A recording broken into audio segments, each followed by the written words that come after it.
I was asked to make a video here to break down some defensive practices on how to play proper defense. Well, at least proper defense in my opinion.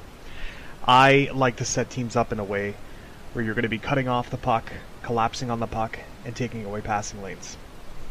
Now that can get difficult for some people because you end up seeing a lot of people chase. They don't know what they're supposed to do. They don't know where they're supposed to go.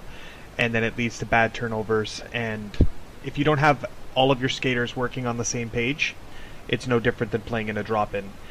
You have to have someone on the ice that's going to take charge and make decisions on how you guys are going to play. So this is how I do it.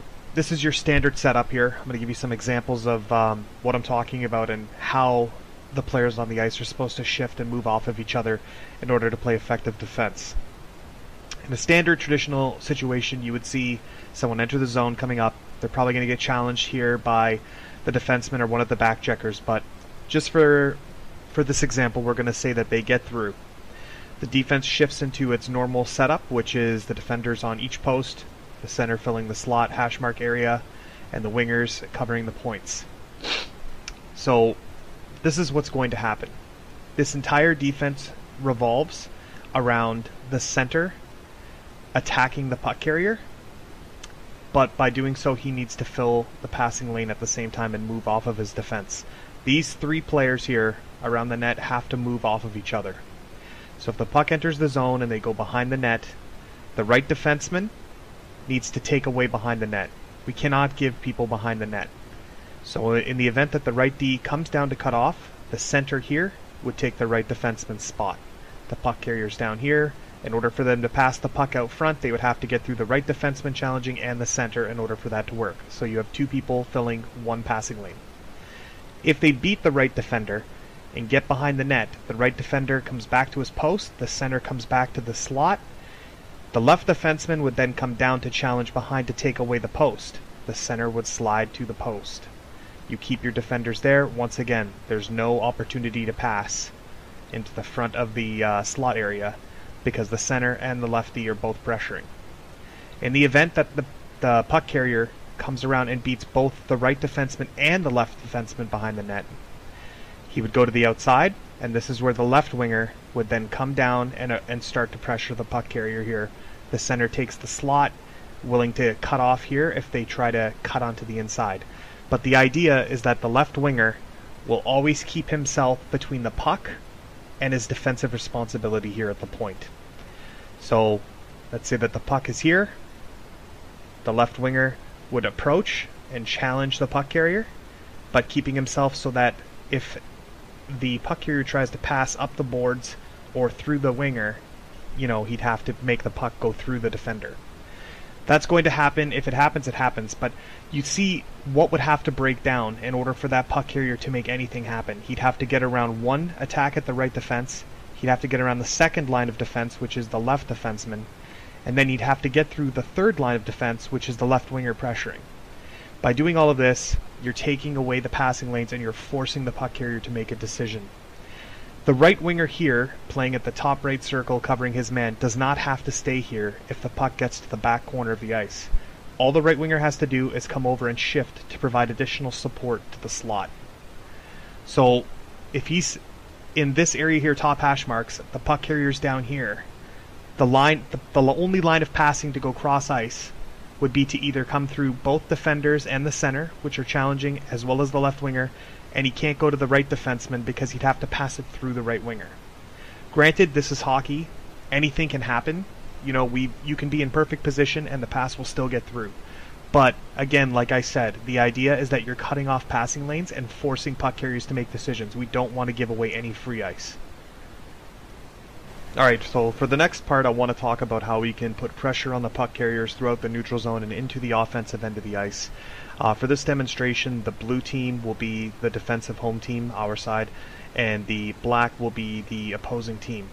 So this is a standard situation that happens multiple times throughout every single game. Our left winger turns the puck over, any winger, not specifically left winger, but a left winger, forward, whatever, turns the puck over in the other end of the ice. We already have the other team's right winger cheating, gets an outlet pass. The center ideally is going to be higher in the zone. It's the most defensive, responsible forward position with the most responsibilities. He His job is going to be to slow down opposing forwards as they try to come through the center of the ice. The right winger will be on the other team will be carrying the puck up the boards after getting his outlet pass. It is incredibly important at all times to pressure the puck carrier at the blue line, to force a decision. It can create multiple kinds of turnovers. You can turn it over with a poke check, you can turn it over with a hit, you can turn it over by them going offside, them making mistakes, or you can force them to dump the puck. People take this advice wrong a lot when they hear, oh, well, we want you to challenge at the blue line. They think that that means you have to do something. Sometimes it's a subtle move. You can just fake like you're going to hit the person at the blue line, and that's enough to make them make a decision that can cause a turnover. All that's critical about this is that you make them have to make a decision of some kind. And no matter what, I promise you, it will slow down their rush. A mistake that a lot of teams make is they give people a barrier, a cushion. They back off too early as the puck is entering the zone, and they give the opposing team free space to enter the zone to make a decision whether they want to cut to the middle and take a shot, whether they want to pass, whether they want to take the puck down low. If you give them opportunities at the blue line to enter the zone and give them time to make a decision, you've already lost the battle. You have to make them make a decision, and by supporting each other on the ice, it becomes incredibly difficult for them to do anything at the blue line. It becomes more of a dump and chase style, which lends itself to our defensive strategies. So what you want to happen is the left defenseman challenges in some kind. It's completely up to them. You have the right defenseman filling the slot, backing up the center who's back checking. The right defender can provide additional support depending on what the right winger does. If the right winger's back checking as well, he can be more physical and try to hit. If he's not, he's simply there as a backup to take away the slot. We don't want them to cut in front, go backhand, and then pass it into the slot for a winger that's trailing. The whole premise of this entire philosophy is to force decisions at the blue line and to support each other by challenging at the blue line and taking those options away from the other team. So you'd have the left defenseman challenge here, the right defenseman here as a backup in case he gets deked or beat. The center's back checking, slowing down additional forwards with his body in the slot. The right winger is back skating to support the right defenseman in case they both get beat. You're just adding wall and layer upon defense to make it difficult for them to make anything happen. And that's the object of a situation like this, which you see in most games, where the puck comes up the board, they try to come in on the far side and then make a decision. And that's how we stop it. Alright, we're going on to the next example here of a situation that happens in a lot of games that I've played in, a lot of games that I've watched at every level, is hard forechecking teams and how to deal with it. In this example, the blue team would be our defensive end, our team. The green would be the forwards on the opposing team challenging a dumped puck into the corner. You see this happen very often, and a lot of the time if the team you're playing against is very good, it results in a turnover and a high scoring chance for the other team. Most times you'll see this defender come to the corner knowing that he's about to get forechecked by these two players. He then has to make a decision and hope he either gets to the puck first and has enough time to pass it either to his left defensive partner who's there as an outlet, but by doing that he leaves his defensive position protecting the front of the net. So it's a difficult situation because ideally you want your defensive partner here in the front, but at the same time he wants to help out and support his defensive partner by giving him an outlet. And this is where the trouble comes. In this game you do not have time to charge passes up, and the one-touch system is nowhere near as good as it used to be. So more often than not, when these forwards collapse on this defenseman, it's going to result in a jumbled loose puck that we may or may not win the puck battle, but it's a bad situation in general. And the only way that you can counter this situation against teams that forecheck this aggressively is with forward support. Some teams forecheck hard. They don't usually change how they're going to play unless they see that it's really not working. So you'll find a line combination. You're playing against another team and they forecheck all the time because they have a lot of success with it, and they're not going to change. That's just who they are. And they don't have the discipline to change up mid-game. People are going to play the way that they almost always play. So if you give them difficulty with this, it can cause a lot of frustration, and the more frustrated players, especially good players, get, the worse that they play. They start calling, saying there's ice tilt and momentum and every other excuse in the book to try to justify why they're not playing bad and why they're not getting the goals that they're used to getting. So what needs to happen is When you identify that there is an aggressive forechecking team, no matter who it is, there needs to be a third player in there to support the defenseman. One of the forwards has to take it upon themselves after this is seen, whoever it is, the last man back. So we'll say the center, our center in this position, realizes that the puck's in the corner. Instead of breaking out of the zone early like most teams do, they need to come back and provide support for this defenseman. This is grind type hockey where you have to fight in the corners for the puck. And this is a battle. In this situation here, you're not going to win without support. Because, like I said earlier, if the defenseman has to leave to be able to support the other defenseman getting the puck because of this situation, then it leaves the entirety of the front of the net open. And that's not a defensive strategy we want. We need forwards to be back to help assist in these dump and chase situations. Because it really is a risk versus reward type situation. Sure, if the right defenseman gets there early and the two forechecking forwards lose this battle, it results in an odd man rush the other way. But again, the risk, if the puck gets outletted, it's even in an odd man rush situation, it's not guaranteed that it's going to be a goal the other way. It's not even a high likelihood that there's going to be a goal, because there's still going to be three other players back here, two defensemen and the other forward, with only two of our forwards up the ice trying to make something happen. The risk far outweighs the reward in these types of situations, so someone has to come back and help. Okay, now we're going to talk about how to play defense properly in the offensive end of the ice. Far too many teams are giving up breakaways because they don't know what they're doing. They think that the way that you're supposed to play defense is the way that they see it in the NHL. And that is just not the case. This is a video game. We all know the video games don't necessarily always play like they do in real life. I mean, playing NHL 17 is one of the most glaring examples of that. The crazy crap that happens in this game is so unrealistic, I don't even know where to begin. But I don't want to ramble about that. What I'm talking about now is where you're supposed to be on the ice as a defenseman to eliminate breakaways and to support each other on the defensive end of the ice. Taking away breakaways, your goalie will appreciate it, you'll get a lot more wins because of it, and you'll frustrate a lot more teams that rely on, because there are a lot of teams that rely on scoring based on breakaways and getting outlet breakaway type passes. So the puck is down here in the corner in the offensive end of the ice. In a situation like this, the right defenseman should not be here. You're leaving the entirety of the center of the ice open. Any kind of turnover here that results in an outlet up the middle, you're screwed. The defensemen have to play much closer together in order to take away the breakaways, and by doing that in this situation, the right defenseman would move to the slot center area of the ice. So by doing that, you take away any and all hopes of a breakaway opportunity up the middle. So in the event that the puck gets passed around, gets to this side, the right defenseman would shift down to his normal position, and the left defenseman would come and fill the middle of the ice.